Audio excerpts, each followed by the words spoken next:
Assalamualaikum warahmatullahi wabarakatuh. Perkenalkan, nama saya Ajat Sudrajat, Prodi PTIK 1B, dosen pengampu Bapak Nenang Abdurrahman MKom, program studi pengantar teknologi informasi dan komunikasi.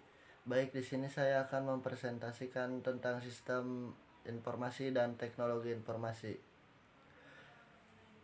Pengertian sistem informasi. Yang pertama, definisi dari sistem informasi secara umum adalah suatu sistem yang mengkombinasikan antara aktivitas manusia dan pengguna teknologi untuk mendukung manajemen dan kegiatan operasional, di mana hal tersebut merujuk pada sebuah hubungan yang tercipta berdasarkan interaksi manusia, data, informasi, teknologi, dan algoritma.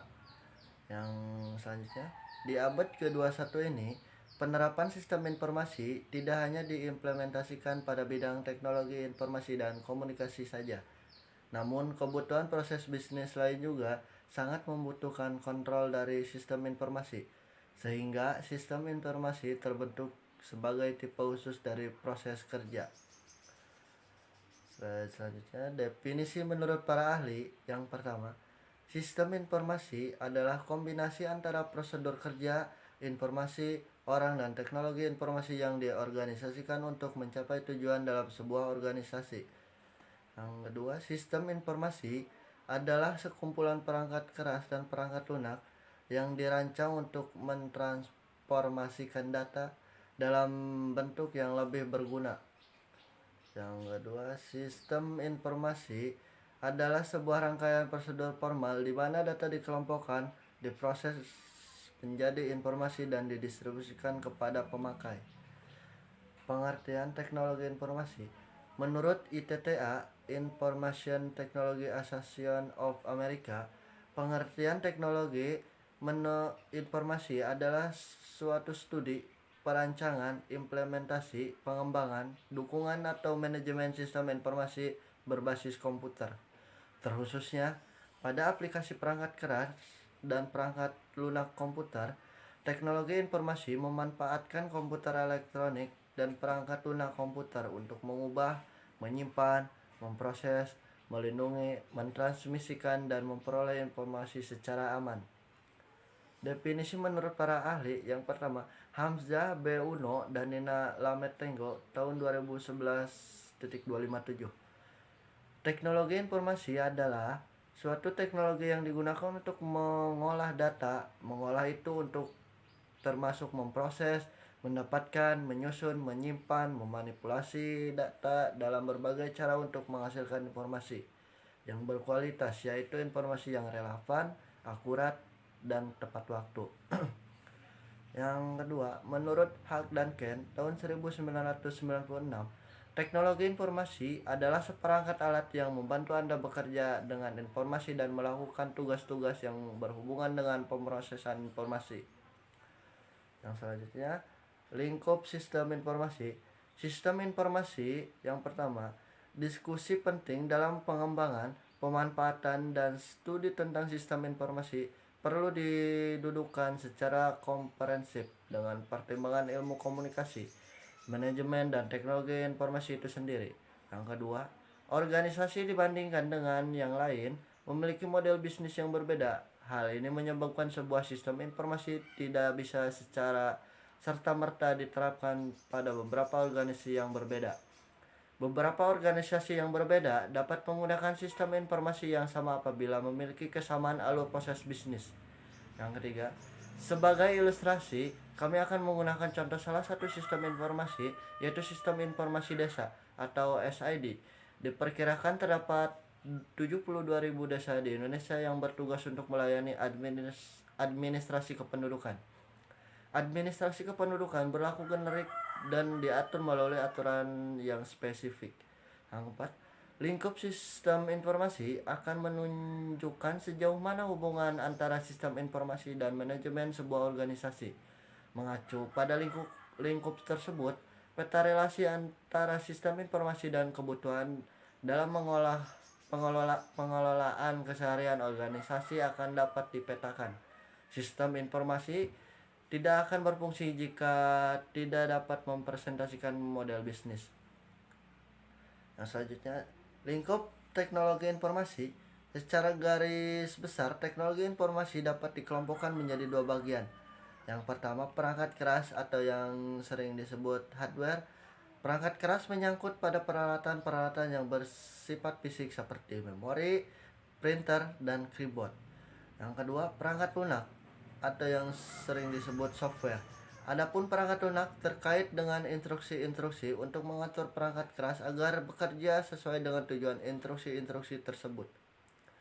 Menurut Hak DKK tahun 2000, membagi teknologi informasi menjadi 6 kelompok, yaitu yang pertama teknologi masukan, yang kedua teknologi keluaran, yang ketiga teknologi perangkat lunak, yang keempat teknologi penyimpanan, yang kelima teknologi telekomunikasi, yang keenam mesin pemrosesan. Yang pertama, teknologi masukan adalah segala perangkat yang digunakan untuk memasukkan data atau informasi dari sumber asalnya.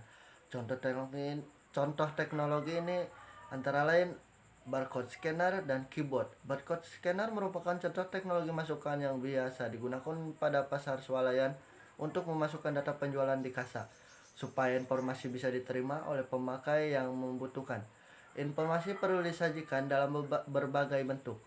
Yang kedua, teknologi keluaran. Mempunyai andil yang cukup besar. Pada umumnya, informasi disajikan dalam monitor, namun kadangkala pemakai menginginkan informasi yang tercatat dalam kertas atau hard copy. Pada keadaan seperti ini, piranti printer menentukan kualitas cetakan. Yang ketiga, teknologi perangkat lunak atau sering disebut program. Program adalah sekumpulan instruksi yang digunakan untuk mengendalikan perangkat keras komputer. Yang keempat, teknologi penyimpanan.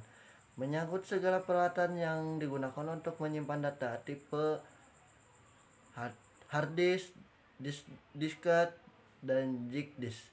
Merupakan contoh media untuk menyimpan data. 5. Teknologi telekomunikasi. Merupakan teknologi yang memungkinkan hubungan jarak jauh, internet, dan ATM. Merupakan contoh teknologi yang memanfaatkan teknologi komunikasi. Yang terakhir, teknologi pemroses atau lebih dikenal dengan istilah CPU adalah bagian penting dalam teknologi informasi yang berfungsi untuk mengingat data atau program berupa komponen memori. Selanjutnya, peranan sistem informasi. Sistem informasi memiliki peran yang sangat penting dalam sebuah organisasi atau perusahaan. Sistem informasi memiliki peran dalam menunjang kegiatan bisnis operasional, menunjang manajemen dalam pengembalian keputusan, dan menunjang keunggulan strategis kompetitif. Yang pertama, menunjang kegiatan bisnis operasional. Yang kedua, memulai dari akuntansi sampai dengan penelusuran pesanan pelanggan. Sistem informasi menyediakan dukungan bagi manajemen dalam operasi kegiatan bisnis sehari-hari. Yang ketiga, menunjang untuk pengambilan keputusan. Yang keempat, sistem informasi dapat mengkombinasikan informasi untuk membantu manajer menjalankan bisnis dengan lebih baik. Informasi yang sama dapat membantu para manajer mengidentifikasikan kecenderungan dan untuk mengevaluasi hasil dari keputusan sebelumnya. Yang kelima, sistem informasi yang dirancang untuk membantu pencapaian sasaran strategis perusahaan dapat menciptakan keunggulan bersaing di pasar. Yang selanjutnya, klasifikasi sistem informasi. Yang pertama, sistem abstrak dan sistem fisik. Sistem abstrak, sistem yang berisi gagasan atau konsep, misalnya sistem teknologi yang berisi gagasan tentang hubungan manusia dan Tuhan. Sedangkan sistem fisik, sistem yang secara fisik dapat dilihat misalnya sistem komputer, sistem sekolah, sistem akuntansi, dan sistem transportasi. Yang kedua, sistem deterministik dan sistem probabilistik. Sistem deterministik, suatu sistem yang operasinya dapat diprediksi secara tepat, misalnya sistem komputer. Sistem probabilistik, sistem yang dapat diramal dengan pasti karena mengandung unsur probabilitas. Yang ketiga, sistem tertutup dan sistem terbuka.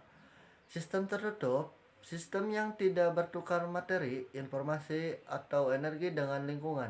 Dengan kata lain, sistem ini tidak berinteraksi dan tidak dipengaruhi oleh lingkungan. Misalnya reaksi kimia dalam tabung yang terisolasi. Sistem terbuka, sistem yang berhubungan dengan lingkungan dan dipengaruhi oleh lingkungan. Misalnya sistem perusahaan dagang. Yang keempat, sistem alamiah dan sistem buatan manusia. Sistem alamiah, sistem yang terjadi karena alam, misalnya sistem tata surya. Sistem buatan manusia, sistem yang dibuat oleh manusia, misalnya sistem komputer, sistem sederhana, dan sistem kompleks. Yang kelima, sistem sederhana, misalnya sepeda, sistem kompleks, misalnya otak manusia. Klasifikasi teknologi informasi.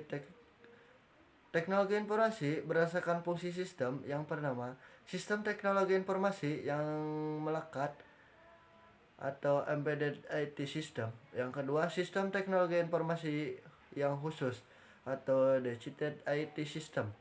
Yang ketiga, sistem teknologi informasi serbaguna purpose IT system. Yang pertama,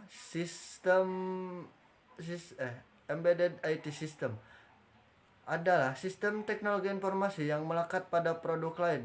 Sebagai contoh, sistem PCR memiliki sistem teknologi informasi yang memungkinkan pemakai dapat merekam tayangan televisi.